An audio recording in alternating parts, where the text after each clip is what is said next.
Much of the 2020 chatter has been around the nearly 24 Democratic candidates looking to challenge Donald Trump. But Democrats are aware that winning back the Senate and keeping their majority in the House next November are just as crucial. One of those Democrats who recently threw her hat in the ring for Congress is Valerie Plame, the former CIA officer whose identity was leaked in 2003 by individuals serving in the Bush administration, an administration in which I served as White House communications director. As an aside, Valerie and her husband are now friends of mine, a tribute to their grace.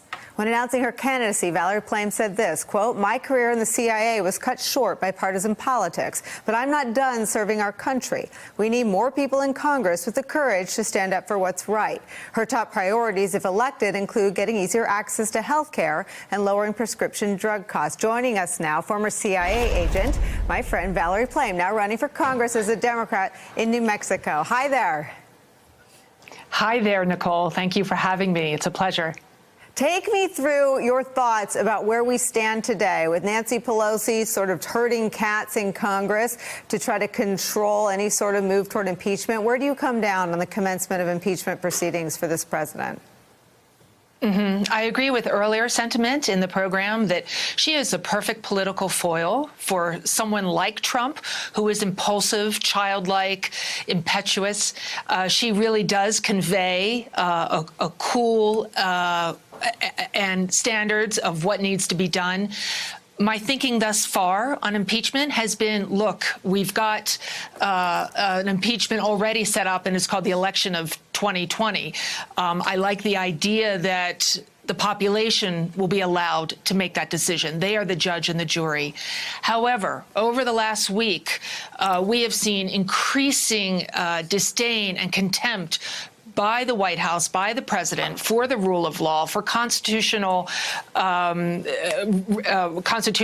rights, ethics, morals. And so I've been persuaded that the investigation still needs to go on, but I don't know how much more the whole system can take. And your discussion on this previously was really worthwhile.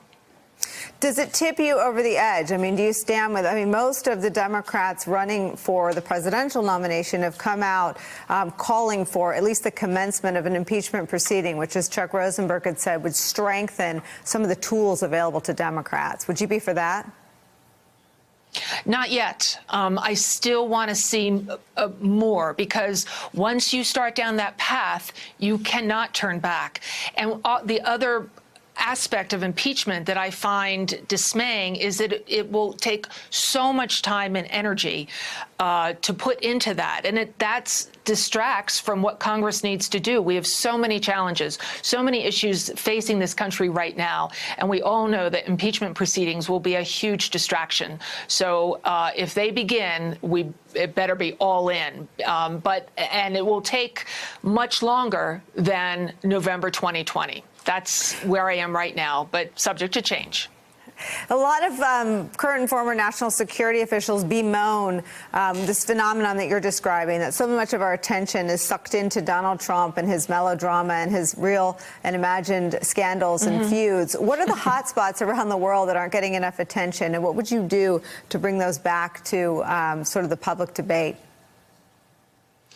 Oh, well, right. There's been lots written recently how the president makes everything about himself. He's inserting himself in absolutely every single small and big issues. But what that does do is ignore real issues. My expertise in the CIA was all about the nuclear threat. So I'm still watching and very concerned about what is going on and what is not in North Korea, what is going on in Iran. We have seen in recent days that Iran is feeling that, well, the United States has unilaterally pulled out of the Iran nuclear deal, so why should we really abide by anything? I think we'll continue to enrich uranium.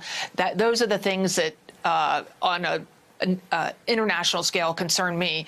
But as you know, I'm running for a seat in northern New Mexico, so I've got to balance those two. It's the people that I'm talking to here, what they care most about are access to quality health care, what they care about the immigration issue, and as well the opioid crisis, which is affecting the district that I'm running for deeply.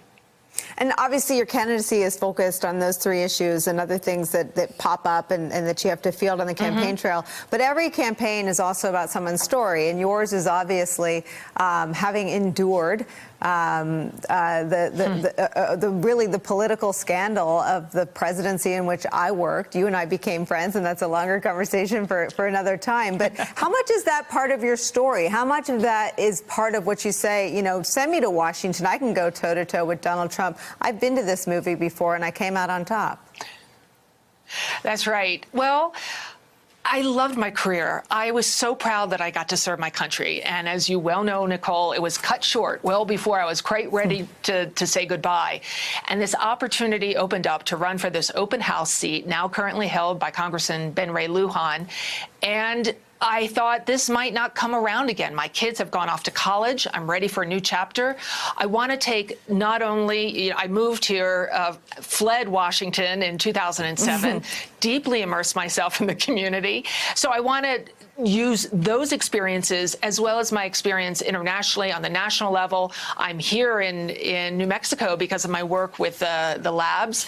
So I want to be able to use both. And I think, for better or worse, my name is well known, so that if I have the honor of being elected and serving in Congress, I get to hit the ground running day one.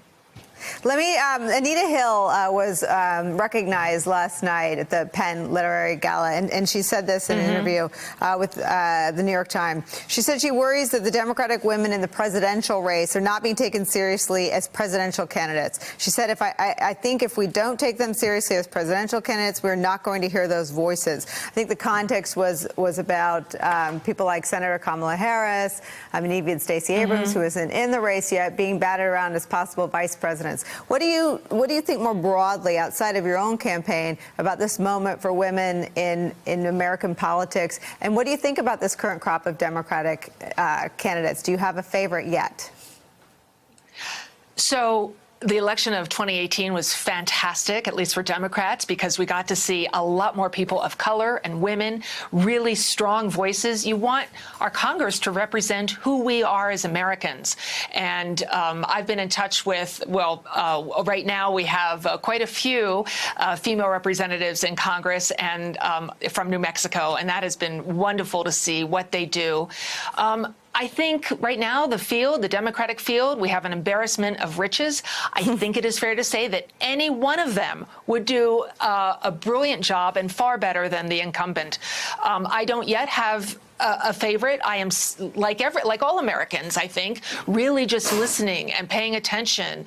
And this primary period will tell a lot. I love that there's so many in the field, and I love that it's a really diverse and rich field. So I think Mayor Pete was asked, you know, what are you going to say to people who say, you know, when President Trump says America's not ready for a gay president, he said, tell him I said hi. I thought that was just, you know, what else?